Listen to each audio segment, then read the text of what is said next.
भारत पाकिस्तान की 1971 की लड़ाई में भारतीय मेजर ने जब अपने हाथों से काटी थी अपनी टांग। बात 7 दिसंबर 1971 की है। अतग्राम और गाजीपुर की लड़ाई में पाकिस्तानी सैनिकों को शिकस्त देने के बाद 5 गोरखा राइफल की 4थी बटालियन के जवानों को आराम के लिए 4 दिन दिए गए थे। उन जवानों ने जंगल के तालाब में नहाकर अपने कपड़े सुखाए ही थे कि ब्रिगेड मुख्यालय से कमांडिंग ऑफिसर लेफ्टिनेंट कर्नल हरोलिकर के लिए एक फोन आया। उनको बताया गया कि उनकी बटालियन को एक और काम दे दिया गया है और उनको तुरंत आगे बढ़ना है। हरोलिकर ने ये कहकर इसका विरोध किया कि उनके जवान 4 दिनों से सोए नहीं हैं, उनको आराम की सख्त जरूरत है।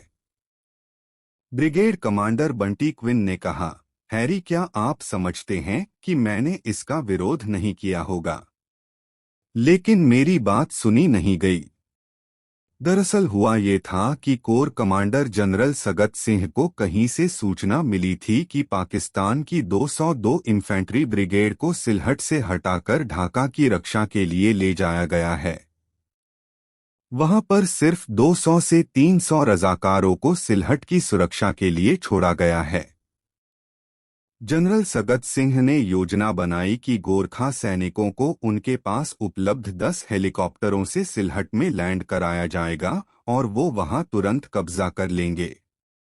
गोरखा बटालियन को सुबह 7:30 बजे हेलीबॉर्न ऑपरेशन के आदेश मिले।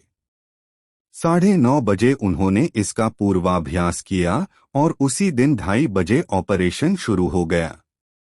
कलौरा से सबसे पहले 7 Mi-4 फीट हेलीकॉप्टर के जरिए गोरखा सैनिकों को सिलहट में उतारा गया।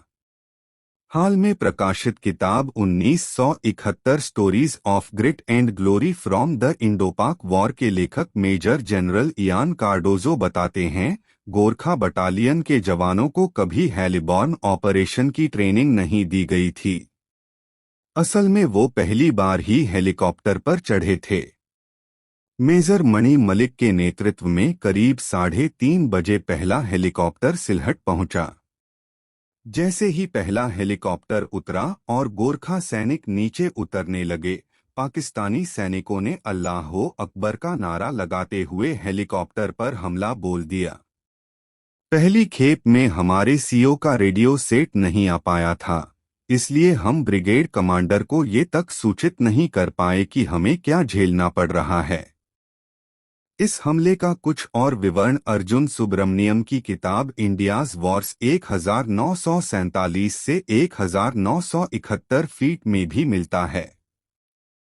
Subramaniam wing commander SC Sharma को बताते हैं, मैं MI हेलीकॉप्टर की पहली खेप में सिलहट उतरा था। हमारे साथ 75 से 80 गोरखा सिपाही थे। हेलीकॉप्टर की आवाज इतनी तेज थी कि हमें इसका अंदाजा ही नहीं हो पाया कि हमारा वहां क्या स्वागत होने वाला है। हमने जमीन से 5 फीट ऊपर से नीचे छलांग लगाई थी। जब हम नीचे गिरे तो हमने पाया कि हम पर फायरिंग हो रही है। लेफ्टिनेंट कर्नल हरोलिकर ने सभी सैनिकों को जमीन पर लेट जाने के लिए कहा। पाकिस्तानी हमारी तरफ अल्लाह अकबर चिल्लाते हुए आगे बढ़े। सारे गोरखा जमीन पर चुपचाप पट लेटे रहे। जब पाकिस्तानी सिर्फ 40 गज दूर रह गए तो उन्होंने जय काली मां अयो गुरखाली का नारा लगाते हुए उनके ऊपर अपनी खुखरियों से हमला बोल दिया। पाकिस्तानी सैनिकों ने भागकर 400 मीटर दूर एक गांव में शरण ली। दरअसल जनरल सगत सिंह को गलत सूचना मिली थी कि 202 पाकिस्तानी ब्रिगेड को सिलहट से ढाका ले जाया गया है। 313 ब्रिगेड को ढाका शिफ्ट होने के लिए कहा गया था, लेकिन वो ढाका जाने के बजाय सिलहट आ पहुंची थी।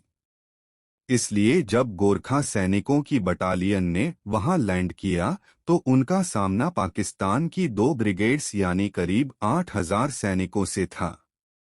अगले दिन जब गोरखा सैनिकों को लेकर कुछ हेलीकॉप्टर्स ने वहां लैंड किया तो पाकिस्तानी सैनिकों में ये गलतफहमी फैल गई कि भारत ने वहां दूसरी बटालियन भी उतार दी है। भारतीय सैनिकों की वहां जो हालत थी उसका बेहतरीन वर्णन पीवीएस जगनमोहन और समीर चोपड़ा ने अपनी किताब ईगल्स ओवर बांग्लादेश में किया है। वो लिखते हैं, भारतीय वायुसेना के हेलीकॉप्टर्स और गोरखा सैनिकों की अचानक लैंडिंग से सिलहट में मौजूद पाकिस्तानी ब्रिगेड कमांडर थोड़े परेशान हो गए। जनरल सगत सिंह को ये गलतफहमी थी कि गोरखों को वहां बहुत कम विरोध का सामना करना पड़ेगा, लेकिन हुआ ठीक इसका उल्टा ही। उनके उतरने के इलाके के ठीक बाहर पाकिस्तानी सैनिकों का बड़ा जमावड़ा था और गोरखा सैनिकों को जमीन के रास्ते कोई कुमुक नहीं पहुंचाई जा सकती थी। वहां उतारे गए गोरखा सैनिकों की तादाद सिर्फ 384 थी। थोड़ी देर में ही पाकिस्तानियों को उनकी असली संख्या का पता चलने वाला था। 9 दिसंबर की रात तक उन्हें वहां उतरे 48 घंटे बीत चुके थे और उनसे जिस लिंक अप का वादा किया गया था वो पूरा नहीं हो पाया था। उनका खाना और पानी समाप्त होने लगा था और हताहतों की संख्या बढ़ती जा रही थी। उन्हें थोड़ा बहुत खाना उन झोपड़ियों से मिल रहा था जिन्हें छोड़कर स्थानीय लोग भाग गए थे। पानी के लिए उन्हें गंदे तालाबों पर निर्भर रहना पड़ रहा था। वो अपने रुमालों से पानी को छान कर पी रहे थे। इसी समय भारतीय पक्ष को बीबीसी की तरफ से अप्रत्याशित मदद मिली। उस समय भारतीय सेना ने कुछ विदेशी संवाददाताओं को अपने साथ ले जाने का फैसला किया था ताकि दुनिया को लड़ाई की सही तस्वीर मिल सके। जनरल कार्डोजो बताते हैं, उस समय खबरों के 3 स्रोत थे। रेडियो पाकिस्तान, जिसे हम रेडियो झूठिस्तान कहते थे, आकाशवाणी, जिसकी खबरों के साथ दिक्कत ये थी कि वो देर से आती थी क्योंकि उन्हें उसके लिए सेना मुख्यालय का क्लियरेंस लेना पड़ता था, और तीसरा था बीबीसी, जिसकी बहुत अधिक विश्वसनीयता थी। बीबीसी के युद्ध संवाददाता ने अपने रेडियो बुलेटिन में गलती से बता दिया कि भारत ने सिलहट में अपनी ब्रिगेड उतार दी है। जिस दिन ये प्रसारण हुआ दोनों देशों के सैनिक एक दूसरे के सामने थे और बीबीसी का प्रसारण सुन रहे थे। कर्नल हरोलिकर ने हमसे पूछा, आपने सुना बीबीसी ने क्या कहा? एक अफसर ने कहा, ताज्जुब है, बीबीसी से ऐसी गलती कैसे हो गई? मैंने तुरंत कहा, बीबीसी ने गलत नहीं कहा सर, उन्होंने बिल्कुल सही कहा। पाकिस्तानियों ने भी इसे सुना होगा। अब हम लोगों को उन्हें ये आभास देना चाहिए कि हम एक ब्रिगेड ही हैं। जनरल कार्डोजो बताते हैं, हमारे सीओ और मैंने मिलकर अपनी बटालियन को बड़े इलाके में छितरा दिया।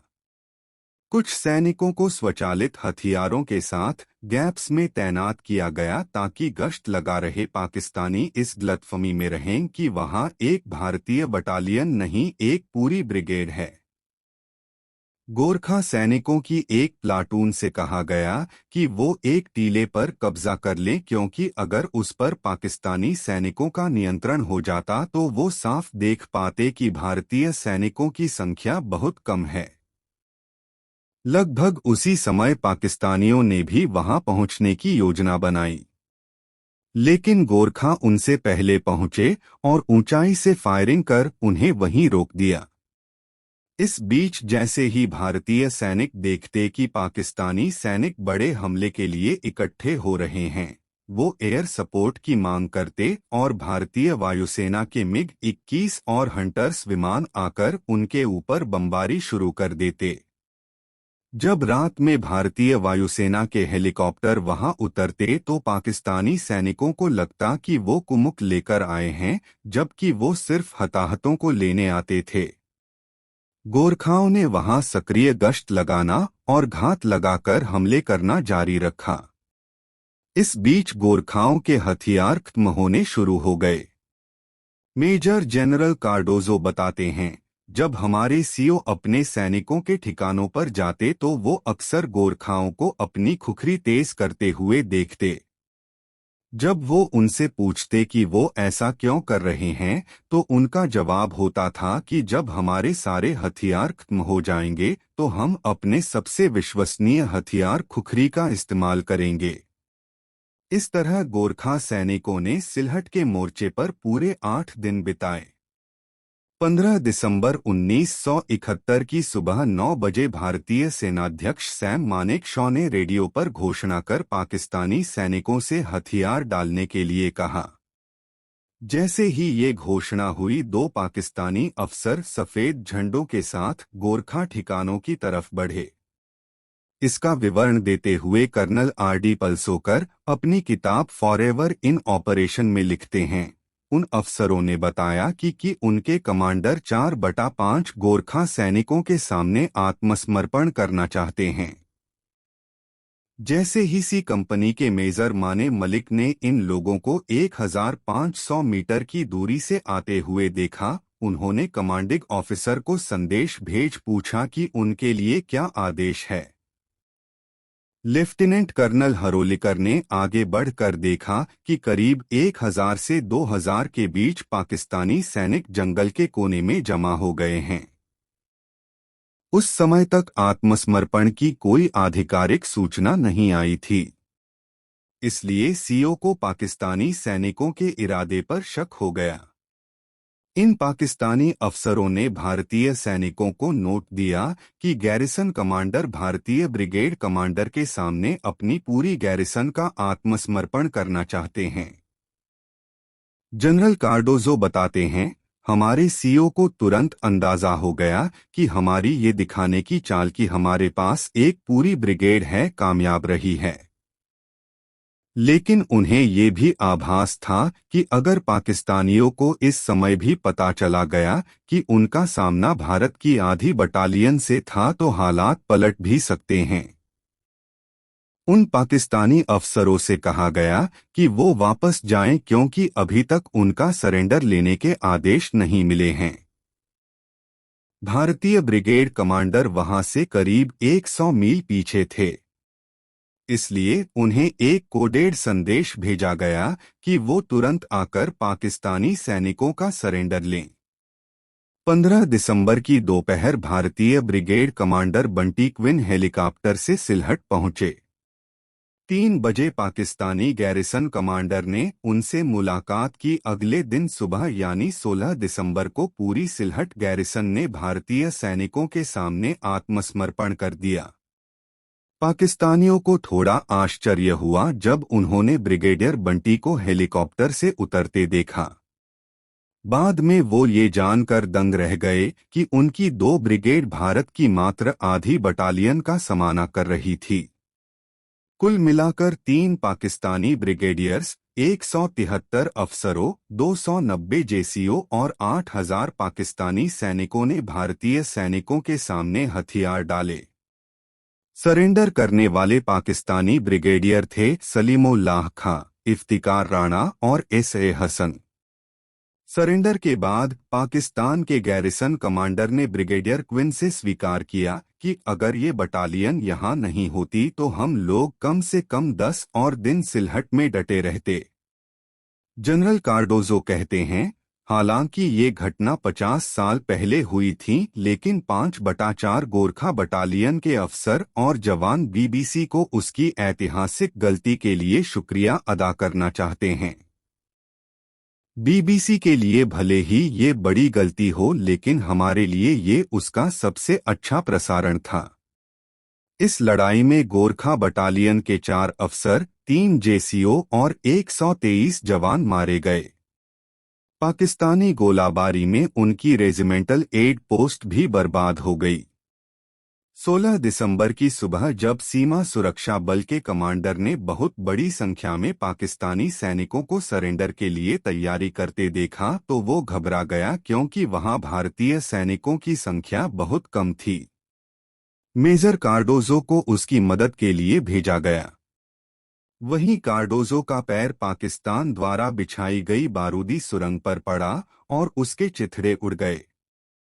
उनके पैर से बुरी तरह से खून निकल रहा था।